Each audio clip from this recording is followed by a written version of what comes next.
a suitable place for the children to grow up.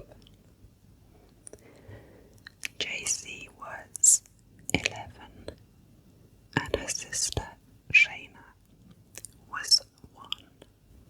On June the 10th, 8 a.m., Jaycee walked to the bus stop to get her school bus. As she was walking up the hill, a grey car approached and stopped next to her. Jaycee thought the man driving was going to ask for directions, so she came closer as he opened his window. When she was near enough, he shocked her unconscious and shoved her into his car. Jaycee Garrido, his wife, held her down during the 3-hour drive to their house, 120 miles away. The only thing Jaycee was able to pronounce is that her parents would probably not have the money to pay for a ransom. Jaycee Garrido had previously scouted Jaycee and had chosen her as a prize for Garrido. Jaycee's stepfather, Carl Robin, witnessed the abduction from their house, which was within sight. He jumped onto his bike and tried to catch up with the car. When he was not able to do so, he called 911. Jaycee's friends at the bus stop also witnessed the abduction. The first 2 people to be suspected were Jaycee's stepfather and her biological father, who didn't even know he had a child. Both were quickly cleared of suspicion. When arriving at their house, Philip laughed and said he couldn't believe he got away with it.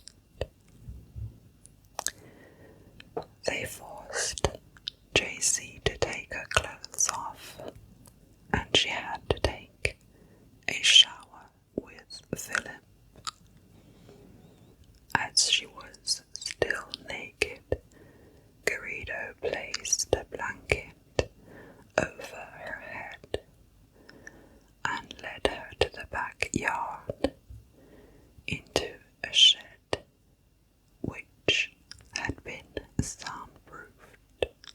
The only thing Jaycee was able to keep and hide away from them was a ring with a butterfly on it, and she kept it for the next 18 years.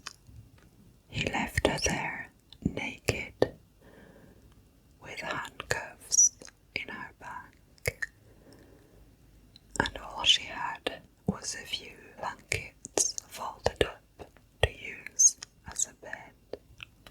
He locked the door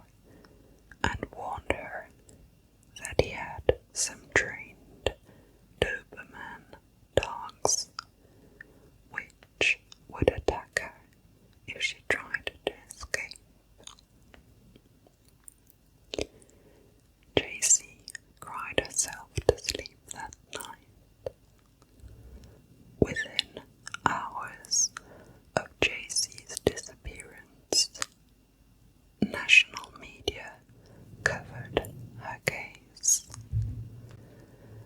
which attracted nationwide attention and was featured on television in the America's Most Wanted show on June 14th, 1991.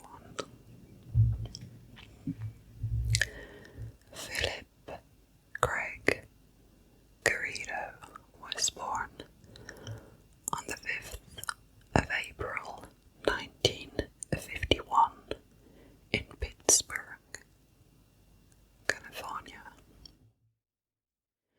He was described as having a good attitude during childhood, but things quickly changed after he had a motorcycle accident at the age of 15 and had got head injury. He became a drug addict and was taking crystal meth and LSD. In 1972, he was arrested for drugging and raping a 14-year-old girl. The charges were dropped as the victim refused to testify. She had been intimidated by Garrett's lawyer, who told her she would be made to look like a slut in trial. In 1973, 1 year later, Garrett got married to his school classmate, Christine Murphy, who said he was abusive, and he had told her that if she tried to leave him, he would kidnap her. On November 22nd, 1976, Garrido approached a 25-year-old woman named Katrina Calloway Hall in a parking lot of a grocery store in South Lake Tahoe. He told her his car had broken down and he needed a lift. Once in the car, Garrido grabbed hold of her and handcuffed her and tied her neck to her knees with a leather strap. He drove her car across the state line to Reno, Nevada, which made this a federal case. Garrido had rented a mini warehouse he said he wanted to use to record his music. He had prepared the place. He had hung carpets from the ceiling to soundproof it, putting one carpet in front of the other to make it like a sort of maze that opened up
just check it out.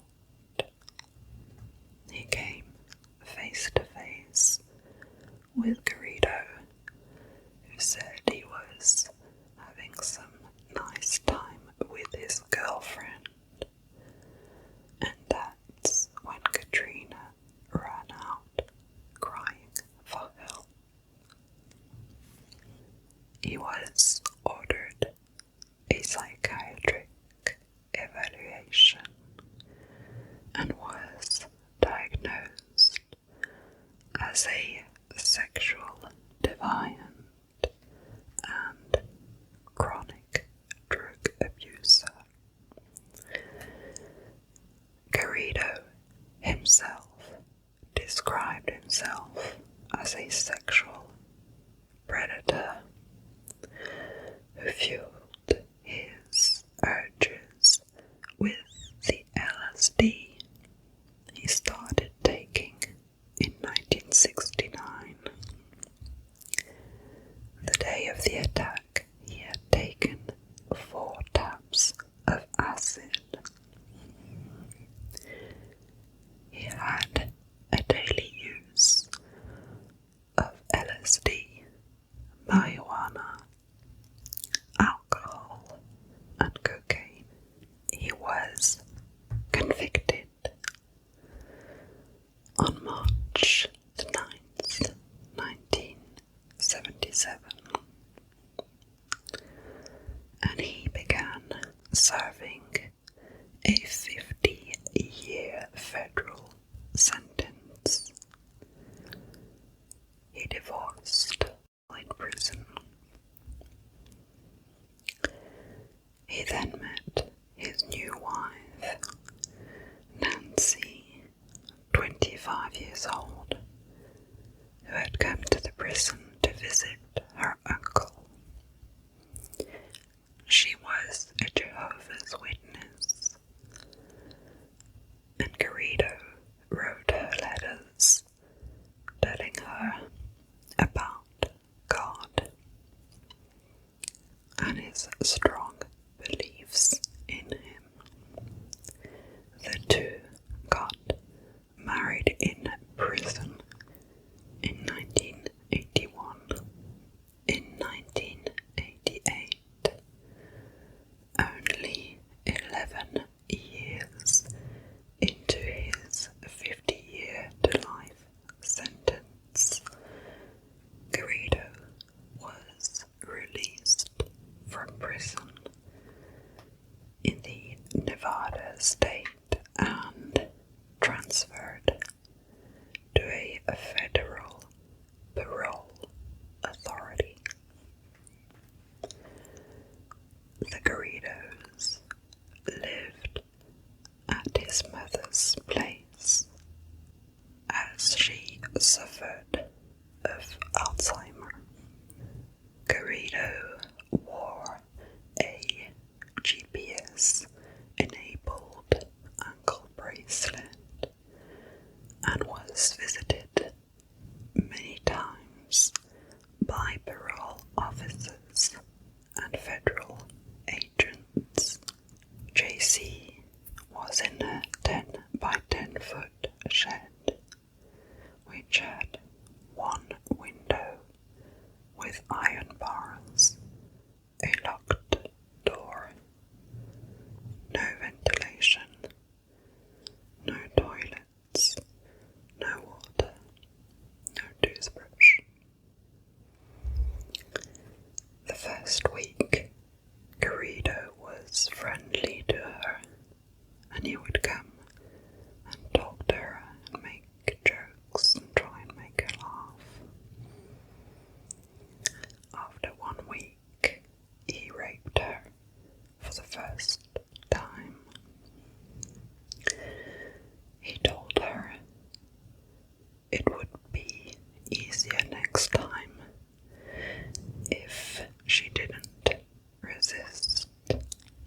3 windows that he covered with towels.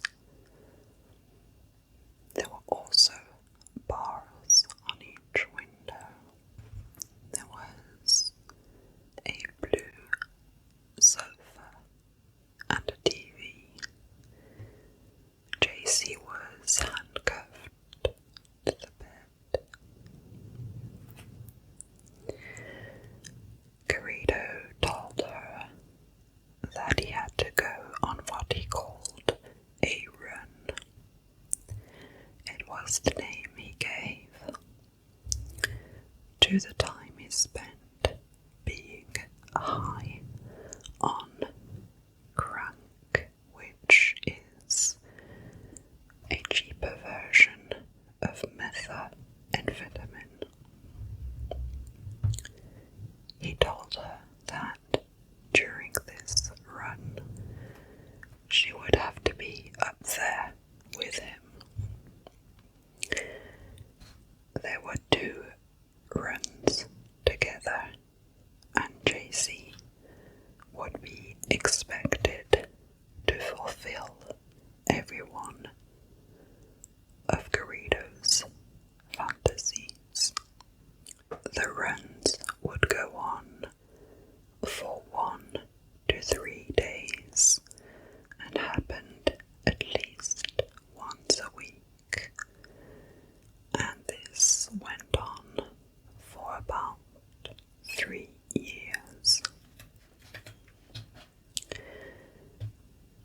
Garrido said he would turn Jaycee into the best sex slave ever. He put makeup on her and dressed her up. He also spent time with her cutting out figures from pornographic magazines and gluing them to pictures of young girls. At the end of each of these runs and each of these rapes, he would end up sobbing and apologizing to Jaycee. He would then completely change and threaten to give her to some people who would lock her up in a cage. After 7 months of captivity, she was introduced to his wife, Nancy. Garrido said that they had to be friends. Nancy had become jealous of Jaycee for receiving all of her husband's attention. From then on, Nancy would bring her soft toys, milk chocolate, and magazines. She was given an old Nintendo game and an old Barbie doll for her 12th birthday. In 1993, on the 18th of March, an arrest was made against Garrido for breaking parole conditions. He had failed to report to a federal probation officer. He had also been tested positive for marijuana. He was taken into custody on the 1st of April and was kept locked up for 1 month. Nancy told Jaycee that he was staying on an island with a rich friend. Nancy was the only one in charge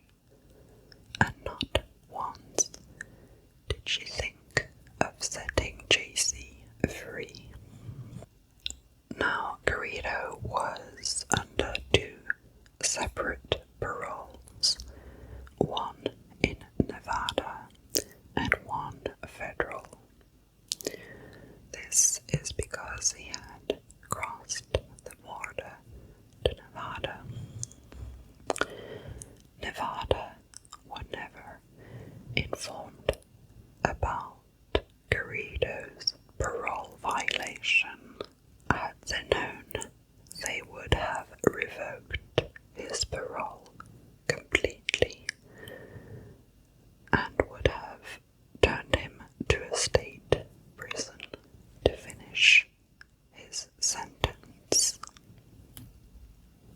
But that never happened.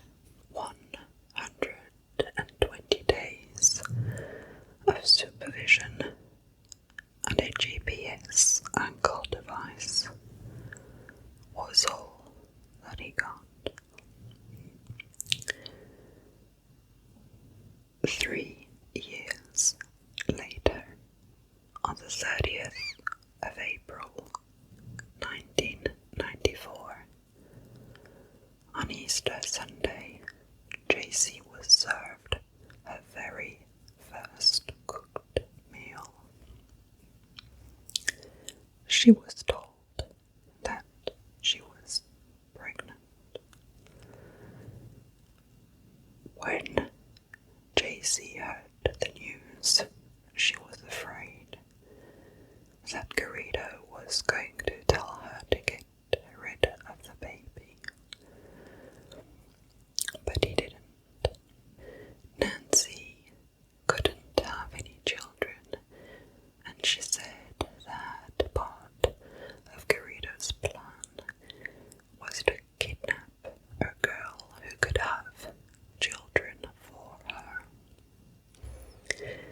They weren't going to take Jaycee to the hospital to have her baby, so they looked up videos, and it was Garrido who delivered the baby. Jaycee was 14 years old. She had a girl that Garrido named Angel. In 1997, Jaycee was 17 when she fell pregnant again. Angel was 3 years old. Garrido changed them their room and gave them some bunk beds. Jaycee was allowed in the backyard for the very first time. It had been 5 years since she had last seen the sun. An 8-foot wooden fence was put up by Garrido to ensure that no one would see in. Every time he raped her, he promised that it would be the last time. He tried to convince her that in time she would begin to enjoy it. Nancy and Philip would go to the park to film young children.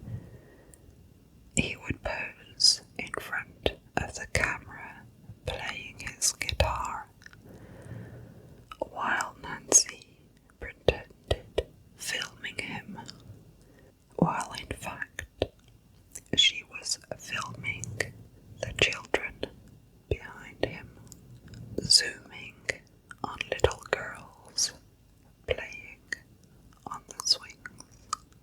They had recorded 300 videos. On the 17th of November 1997,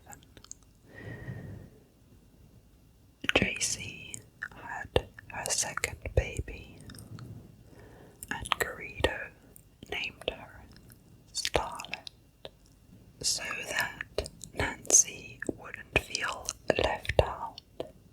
They decided that she would be the mother, Philip would be the father, and Jaycee would be their third daughter. And that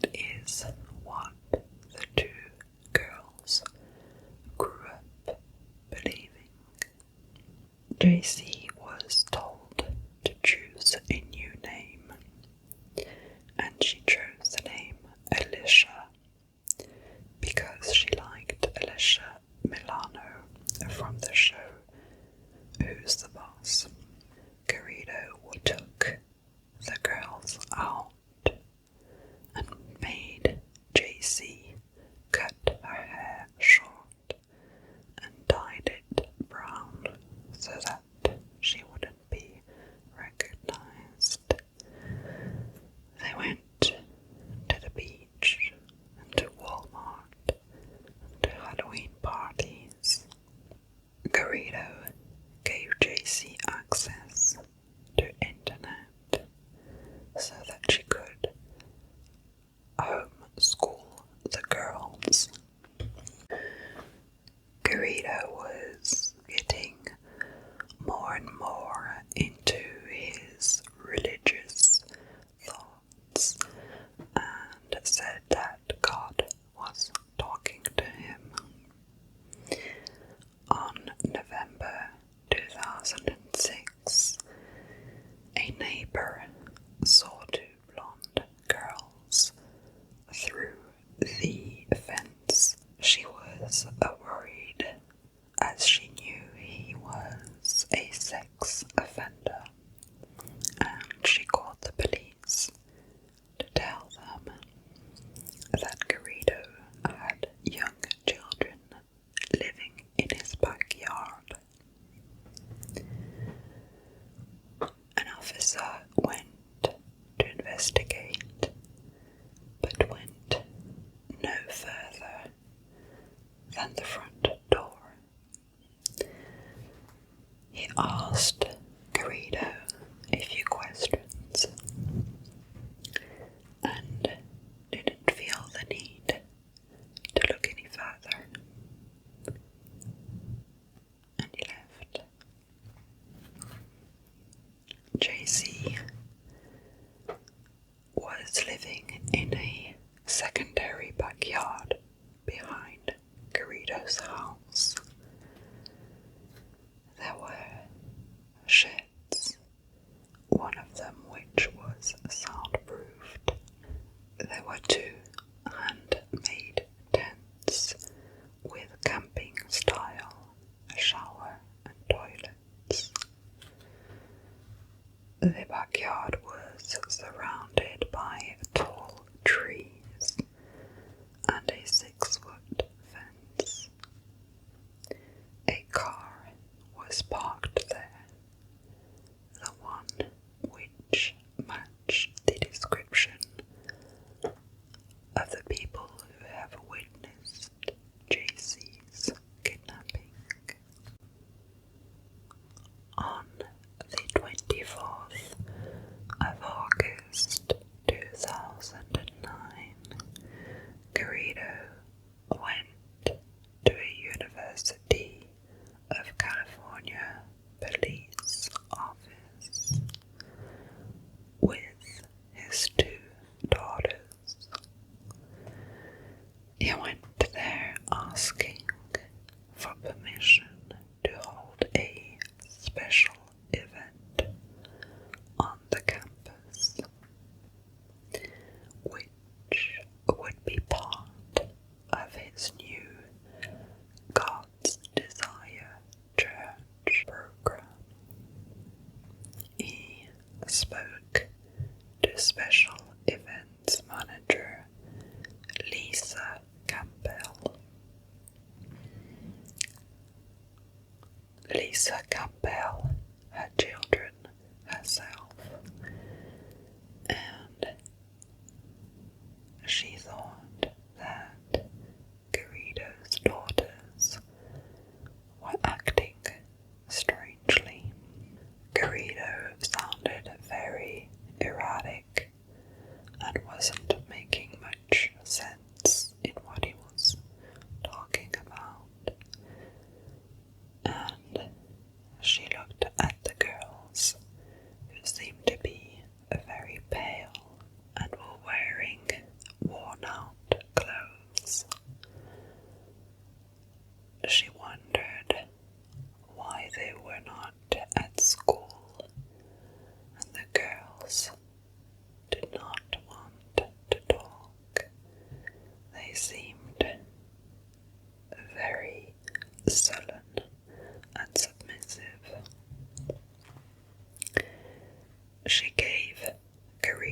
an appointment for the next day. Officers ran a background check and discovered that Garrido was a registered sex offender on federal parole for kidnapping and rape. Garrido came the next day with the girls. The parole office was informed of these concerns, and they sent two parole agents to Garrido's house later that day. Garrido was handcuffed and the house was searched, but they found only wife Nancy and his mother. They took Garrido to the parole office. Garrido said that the girls were his brother's daughters and that he had just been looking after them and were back at his brother's. But in fact, his brother did not have any children. They drove him back to his house and ordered him to report to the office again the next day. Garrido arrived with his wife, the two girls, and Jaycee, who was introduced as Alicia. They were separated during the interviews. Jaycee maintained her false identity.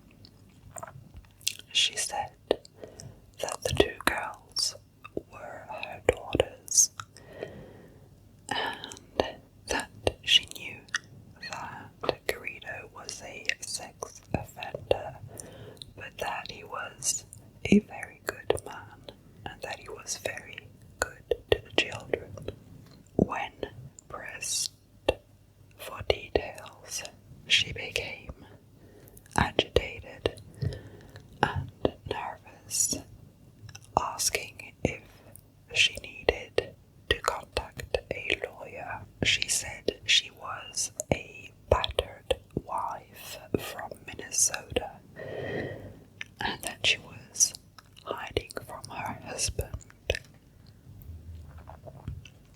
The parole officer eventually called the police. After a couple of hours, confronted to a police sergeant, Garrido admitted he had kidnapped and raped Jaycee.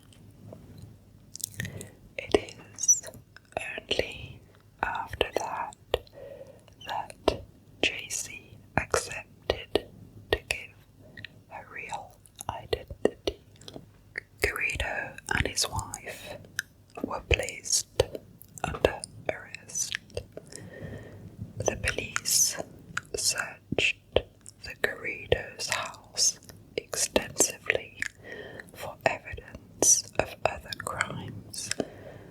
Hayward police announced that Garrido had not been eliminated as a suspect and was still a person of interest in the abduction case of Michaela Garrett, who was kidnapped in 1988, 55 miles from Garrido's house. On the 28th of August 2009,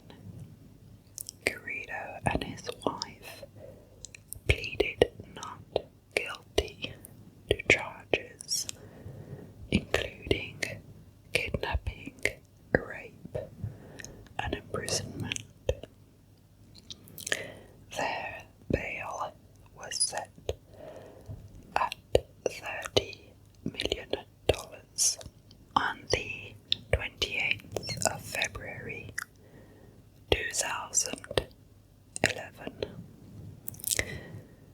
Philip and Jaycee Garrido both made a full confession in the case. Nancy's attorney acknowledged that she was facing a 241-year sentence, and he was working for a sentence